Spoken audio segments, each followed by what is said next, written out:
if we go down the card a bit, we look at Kelvin Gastelum, Israel Adesanya.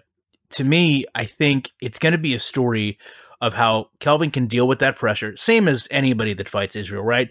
Can his cardio keep up? Is he going to get frustrated? Now, it's funny you said that this is one of the fights that sell the card. And I do like a lot of what Adesanya brings to the table. However, I think if you go back, you look at the Brad Tavares fight, you look at the Silva fight, he did not look as good as I expected him to. A lot of people were calling him to get Anderson right out, and it didn't happen. Now, true, a lot of people go the distance with Anderson, but at the same time, when you look back at his record, some people may not like this statement, but I think he kind of caught Derek Brunson, who's a bit overrated. And I think that kind of pushed him a little bit further than he needed to go. And I think this is Kelvin's fight to lose if he lets it go past 3 rounds. If he does that, where he allows himself to get frustrated, where he allows himself to get gassed, he's going to be in real trouble. But early on, it's going to be the story of, can Kelvin impose his will despite all the great things that striking Israel brings to the table? And that is going to be something I want to see. It's so interesting when we looked at the main event. When you and I talked about Max Holloway, Dustin Poirier, we have a library of fights that we can compare. Meaning there aren't very many questions to be answered. We know Dustin Poirier very well. We know Max Holloway very well. What's compelling to me about Gastelum Adesanya is there are so many questions. Israel Adesanya has yet to take on a top 5 fighter at 185 pounds.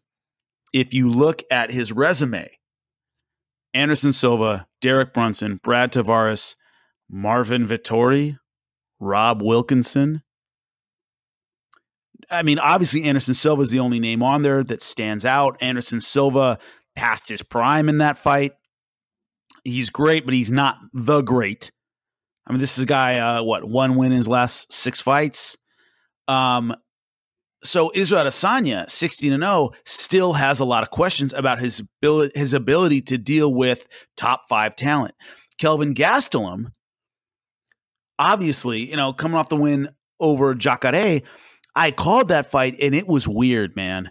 It was weird. So, Jacare was doing well in the first round. He won it. Kelvin Gastelum fought off an armbar at the end. And then Jacare just ran out of gas. I mean, he just was gassed from the second round on. It was crazy. I could not believe Jacare's his lack of, I didn't know if it was conditioning or what the deal was, but he was suddenly out of gas at the end of the first round. It was weird. Now, Gastelum did what he was supposed to do, stayed in his chest, threw hard punches, and won the fight. Knocked out Bisping, but he's a short-range guy up against a guy in Israel Adesanya who controls space amazingly well. He's so good at, much like a prime Anderson Silva, controlling you in space. For him, the octagon is very, very big, and he sees every single target. The guy is phenomenal. So the questions, I think, make this fight interesting. The things we don't know make it interesting. It's going to have to look for Kelvin Gastelum like the Uriah Hall fight, where he's fighting a rangy guy who's really versatile, can do all this stuff, and he shut him down. He just stayed in his chest and ground him out. I think it's going to be a similar kind of performance. What I want to see in that first round that I think will tell the tale, if Israel Adesanya sits down on a couple punches, you talk about him playing the matador to the bull, stab him. Bury that sword in him a couple times. When he sits down on a shot, Adesanya has real power. And if you can land one early and make Kelvin go, oh man, this guy can hit, make him question that, then it's a different fight. But we'll see if you can land that early. That's my big question going in. The only thing that I really want to go back to with that is a lot of times when we talk about guys building a run for a title, building momentum, putting their name in even a contender spot, when they fight older fighters, we often demand finishes. We often expect them. And when you go back to the Silva fight and you don't see it, it makes me scratch my head. I mean, it was a no-win situation for him. He had to dominate.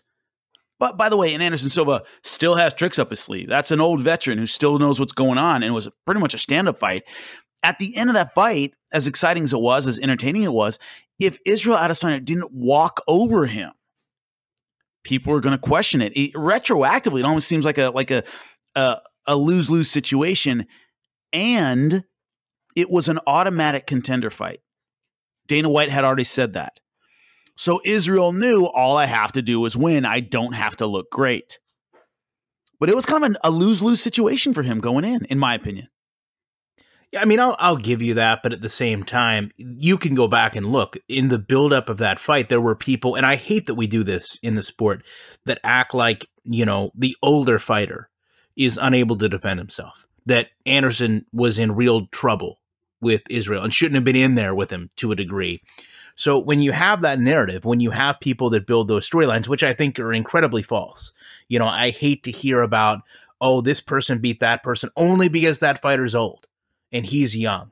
He had no business being in there with him. Listen, everyone in there can defend themselves. Everyone in there is capable of winning.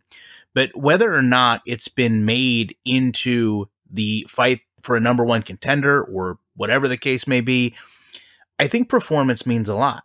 And like you said, when there's not a lot of tape that we can go back on, the performance that wasn't there says a lot to me in terms of what I'm going to expect here, because I'm not going to say that Kelvin is on the same level of Anderson. I don't think he is as a striker.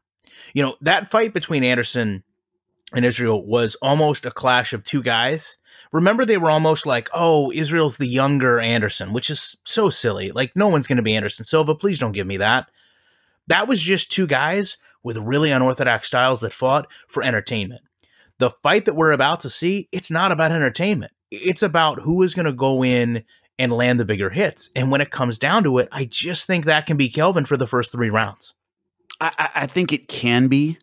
I definitely think Kelvin has an excellent shot in this fight.